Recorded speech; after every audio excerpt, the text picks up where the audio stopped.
position, inside, underhooks, etc., etc. We have a lot of options from here.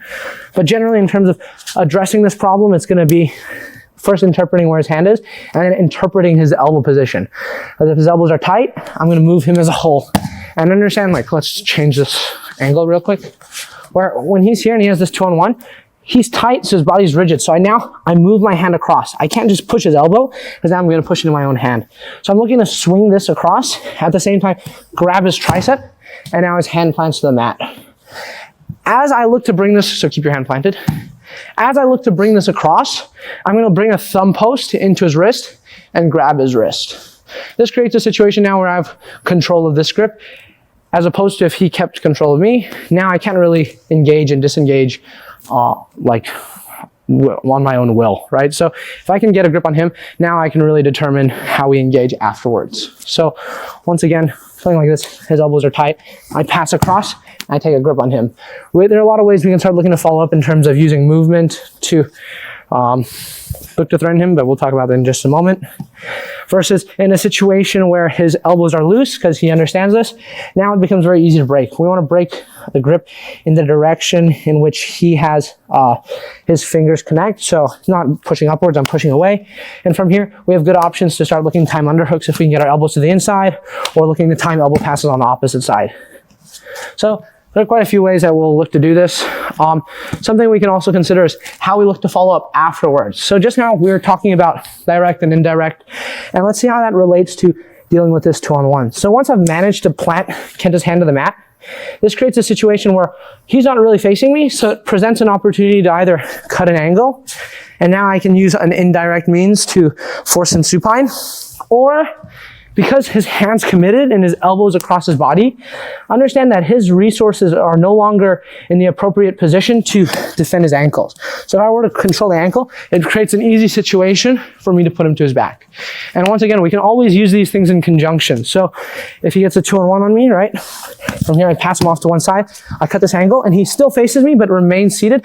Now, because his hand is occupied with posting on the mat, and he's gonna try face me, now you see how there's nothing defending his ankle? I can go back to the ankle, or I can go to the shoulder and the ankle. So there are a lot of things we can start looking to do in terms of following up from our opponent's reaction.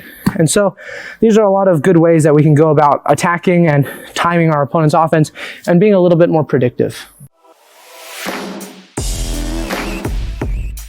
Okay, so now a little addition to what we were getting on before, talking about like negating grips in terms of our own body positioning, something we can also do to address this 2-on-1. So let's move this way, right?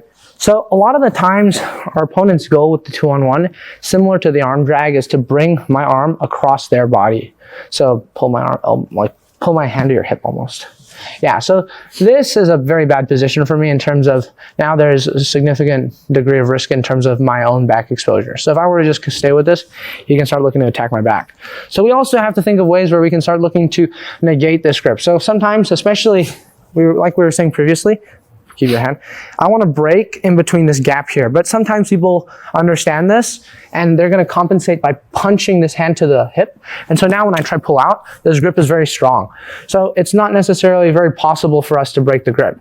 So some ways I like to look to negate, I can start actually moving in both directions. So something I often like to do, I think I recall seeing Nicky Ryan do this in the Blue Basement way back when someone arm dragged him. So this is a similar idea.